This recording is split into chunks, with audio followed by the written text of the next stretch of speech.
Hi friends, welcome back to my channel Sandy's Creative Corner. நான் சந்தியா நந்தகுமார். இன்னைக்கு பாத்தீங்கன்னா ஒரு இன்ட்ரஸ்டிங்கான யூனிக்கான ஸ்டைல்ல ஒரு சூப்பரான gift pouch தான் பார்க்க போறோம். ஒரு samosa shape gift pouch தான் நம்ம இன்னைக்கு பார்க்க போறோம். வாங்க அது எப்படி செய்யறதுன்னு இன்னைக்கு வீடியோக்குள்ள போய் பார்க்கலாம்.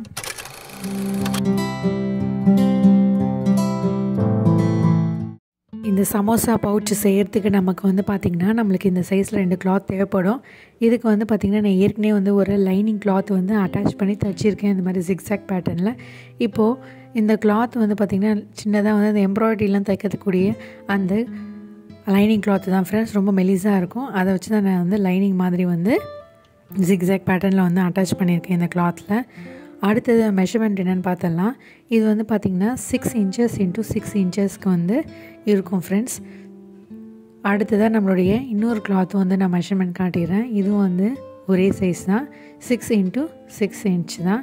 length into breadth வந்து பாத்தீங்கன்னா உங்களுக்கு 6 into 6 inch தான் இருக்கும்.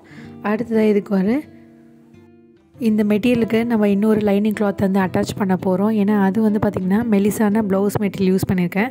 அதுக்காக இன்னொரு லைனிங் cloth எடுத்துர்க்கேன். இதோட மெஷர்மென்ட் வந்து பாத்தீங்கன்னா length 11 inchஸும் breadth வந்து பாத்தீங்கன்னா உங்களுக்கு 6 inchஸும் வந்து இருக்குது பாருங்க. இது மாதிரி ஒரு திக்கான லைனிங் cloth ஒன்னு எடுத்து வச்சுக்கோங்க. அடுத்ததா எப்படி அசெம்பிள் பண்ணி ஸ்டிட்ச் பண்றதுன்னு காட்றேன். இப்படி வந்து ரெண்டா இப்படி வச்சிடுங்க. மடிச்சிட்டு ஒரு தையல் போட்டு உங்களுக்கு காட்றேன். இப்போ பாத்தீங்கன்னா நம்ம தச்சு முடிச்சிட்டோம். இப்போ இது மேல வந்து ஒரு டாப் ஸ்டிட்ச் வந்து பண்ணிடலாம். இந்த cloth வந்து ஒரே சைஸ்ல இருக்கனால நம்ம எந்த பக்கம் வேணா வந்து வச்சு தச்சிக்கலாம் फ्रेंड्स. இப்போ டாப் ஸ்டிட்சும் நான் முடிச்சிட்டேன்.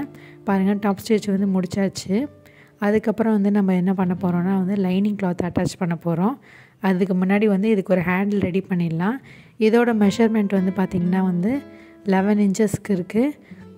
breadth வந்து பாத்தீங்கன்னா உங்களுக்கு 3 inches இருக்கு. இப்போ இத வந்து நாலா ஃபோல்ட் பண்ணிட்டு வந்து ஒரு ஸ்ட்ராப் மாதிரி நம்ம மடிச்சு தச்சிடலாம்.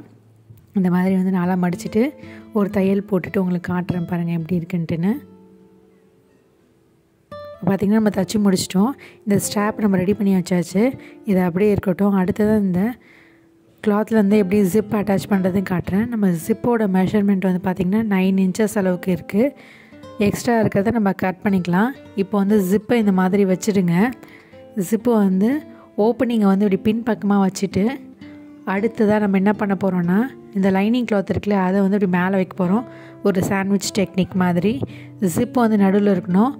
நம்மளுடைய cloth ரைட் சைடு clothம் அந்த ரைட் சைடு clothம் வந்து ஒண்ணா ஃபேஸ் பண்ணாம வச்சிட்டு ஒரு தையல் போட்டுட்டேன்.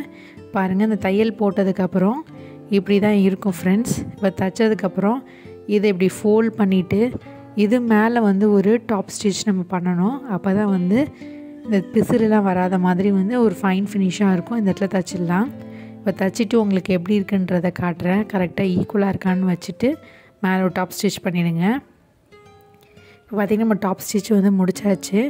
அடுத்ததா வந்து இந்த லைனிங் cloth இப்படி மறுபடியும் இப்படி கொண்டு வந்துட்டு zip இது மேல வச்சிருங்க.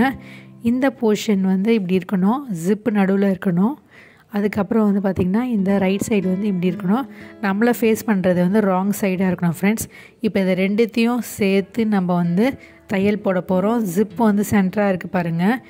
இந்த ரைட் சைடு cloth ஒண்ணா ஃபேஸ் பண்ணாம வச்சிட்டு இது மேல வந்து ஒரு தையல் போட போறோம் फ्रेंड्स. ஈக்குவலா இருக்கான்றத வச்சிட்டு அழகா தச்சு முடிச்சிருங்க. இப்போ தச்சிட்டு உங்களுக்கு எப்படி இருக்குன்னு காட்றேன்.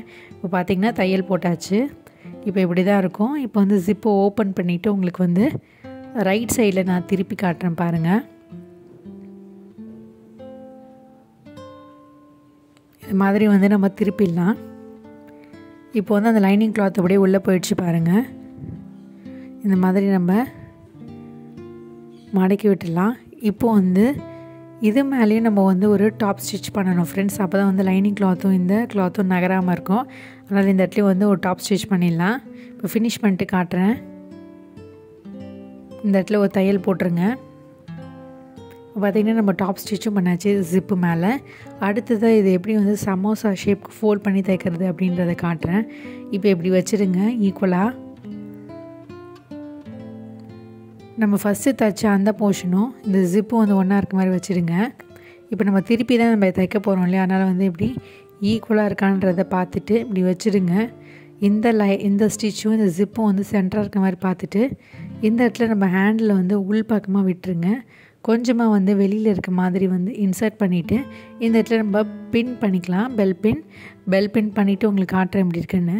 பார்த்திங்கன்னா பெல் பின் செக்யூர் பண்ணிட்டோம். அடுத்தது நம்ம வந்து ஸ்டிச்சிங்கும் முடிச்சாச்சு. இந்த பக்கம் ஜிப்பை மட்டும் வந்து உள்பக்கமாக இழுத்துட்டு நீங்கள் வந்து ஒரு தையல் போட்டுருங்க. இதுதான் நம்ம எக்ஸஸாக இருக்கக்கூடிய கிளாத்தையும் ஜிப்பையும் வந்து கட் பண்ணிடலாம். ஜிப்பை வந்து இப்படி உள்பக்கமாக வச்சுட்டு தைங்க. இப்போ கட் பண்ணிவிட்டு காட்டுறேன். கட் பண்ணதுக்கப்புறம் ஒரு சின்ன பீஸை வந்து இப்படி மடிச்சுட்டு நம்ம ஒரு பார்டர் மாதிரி தைக்க வேண்டியது தான் ஃப்ரெண்ட்ஸ். இப்போ அதையும் நான் ஸ்டிச் பண்ணிவிட்டு உங்களுக்கு எப்படி இருக்குன்னு காட்டுறேன். பார்த்திங்கன்னா நம்ம பார்டர் மாதிரி வந்து தைச்சி முடிச்சிட்டோம் ஒரு பக்கம். அடுத்து தான் நம்ம வந்து இப்போ சமோசா ஃபோல்டு மாதிரி இந்த பக்கம் ஃபோல்ட் பண்ணணும். ஃபஸ்ட்டு நம்ம பார்த்திங்கன்னா ஸ்ட்ரைட்டாக இருக்கும். இப்போ அடுத்து தான் வந்து இப்படி ஃபோல்ட் பண்ணோம். ஒரு ட்ரையாங்கிள் மாதிரி நம்ம ஃபோல்ட் பண்ணிவிட்டு இந்த இடத்துல நம்ம வந்து மறுபடியும் வந்து இந்த மாதிரி பாருங்கள் ஒரு டைமண்ட் ஷேப்பில் இருக்குது. இந்த பக்கம் வந்து இப்படி வைக்கணும். வச்சுட்டு இந்த இடத்துல பெல் பெயின் வந்து செக்யூர் பண்ணிவிட்டு நம்ம தைக்க வேண்டியதுதான் ஃப்ரெண்ட்ஸ். இந்த மாதிரி வந்து பெல் பின் செக்யூர் பண்ணிவிட்டு தைக்கும் போது வந்து துணி நகராமல் இருக்கும். அதனால் வந்து பெல் பெயின் வந்து செக்யூர் பண்ணிவிடுங்க. இப்போ தையல் போட்டுட்டு காட்டுறேன் எப்படி இருக்குன்ட்டுன்னு. இப்போ பார்த்திங்கன்னா நம்ம தைச்சி முடிச்சாச்சு. மறுபடியும் எக்ஸஸாக இருக்கக்கூடிய கிளாத்தெல்லாம் நம்ம கட் பண்ணி எடுத்துடலாம். இந்த மாதிரி கட் பண்ணதுக்கப்புறம் வந்து நம்ம அடுத்ததாக வந்து இதுக்கும் வந்து ஒரு பைப்பிங் மாதிரி தைக்க போகிறோம் ஃப்ரெண்ட்ஸ். இப்போ நான் எப்படி தைக்கிறது அப்படின்றத காட்டுறேன். ஃபஸ்ட்டு நம்ம காட்டல, இப்போ வந்து இந்த இடத்துல தைக்கும் போது உங்களுக்கு காட்டலான்ட்டு நான் காட்டுறேன் பாருங்கள். இந்த மாதிரி கிளாத்தை ரெண்டுத்தையும் வந்து ஒன்றா அட்டாச் பண்ணிக்கோங்க. அதுக்கப்புறம் ஃபஸ்ட்டு வந்து ஒரு தையல் போட்டுருங்க.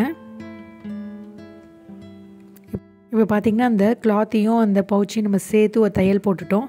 அடுத்ததாக இதுதான் இப்படி திருப்பிட்டு இந்த கிளாத் இப்படி மடிச்சுட்டு மறுபடியும் இதை வந்து இப்படி ஃபோல்ட் பண்ணிவிட்டு வந்து ஒரு பைப்பிங் மாதிரி நம்ம தைக்கணும் ஃப்ரெண்ட்ஸ். அப்போ தான் வந்து ரஃப் எஜஸ்லாம் வந்து தெரியாமல் நம்மளுக்கு வந்து ஒரு பர்ஃபெக்டான ஃபினிஷாக இருக்கும். இப்போ பார்த்திங்கன்னா நம்ம தைச்சி முடிச்சாச்சு. தைச்சதுக்கப்புறம் இப்படி தான் இருக்கும் ஃப்ரெண்ட்ஸ். பாருங்கள் ஒரு சமோசா ஷேப்புக்கு வந்து நம்ம ஃபோல்ட் பண்ணி தைச்சிருக்கோம். அடுத்ததாக நான் இதை வந்து இப்போ உங்களுக்கு ஓப்பன் பண்ணி காட்டுறேன் எப்படி இருக்குன்ட்டுன்னு. இப்போ நம்ம வந்து ஓப்பன் பண்ணி பார்த்துடலாம். ஓப்பன் பண்ணிட்டோடனே நம்ம வந்து இந்த எட்ஜஸ்லாம் இப்படி கையால் நல்லா வந்து இழுத்து விடுங்க. இந்த மாதிரி நம்ம இழுத்து விட்டதுக்கப்புறம் பார்த்திங்கன்னா ஒரு பர்ஃபெக்டான ஷேப் நம்மளுக்கு கிடச்சிரும். இப்போ பாருங்கள் நான் எப்படி செய்கிறேன்ட்டுன்னு. இந்த சிப்பு போர்ஷன்லேயும் நம்ம வந்து நல்லா வந்து இழுத்து விட்டுடலாம். அவ்வளோதான் ஃப்ரெண்ட்ஸ், நம்மளுடைய சூப்பரான சமோசா ஷேப்பு கிஃப்ட் பவுச் சூப்பராக ரெடி ஆகிடுச்சு. இதில் வந்து பார்த்திங்கன்னா நீங்கள் வந்து கிஃப்ட்லாம் ஏதாவது போட்டு தரணுன்னா நீங்கள் வந்து வச்சு கொடுக்கலாம். அது மட்டும் இல்லாமல் நீங்கள் வந்து இந்த ஹெட்ஃபோன்லாம் கூட யூஸ் பண்ணிக்கலாம் ஃப்ரெண்ட்ஸ். ரொம்பவே ஒரு அழகான ஒரு பவுச்சாக இருக்கும். இதே மாதிரி நீங்கள் செஞ்சு உங்கள் ஃப்ரெண்ட்ஸ் அண்ட் ஃபேமிலிக்கு கிஃப்ட் பண்ணலாம் ஃப்ரெண்ட்ஸ்.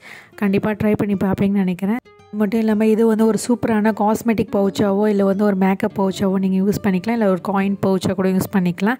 ஹெட்ஃபோன் ஆக்சசரிஸ்லாம் வைக்கக்கூடிய ஒரு ஈஸியான ஒரு குட்டியான யூனிக்கான ஸ்டைலில் ஒரு சூப்பரான சமோசா பவுச்சாக இருக்கும்னு நினைக்கிறேன். கண்டிப்பாக ட்ரை பண்ணி பார்த்துட்டு உங்களுடைய வேல்யூபிளான கமெண்ட்டை வந்து மறக்காமல் கமெண்ட் செக்ஷனில் கமெண்ட் பண்ணுங்கள்.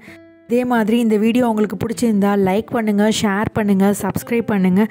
மீண்டும் ஒரு இன்ட்ரெஸ்டிங்கான வீடியோவோட உங்களை சந்திக்கும் வரை until then it's me signing off. Take care. Bye.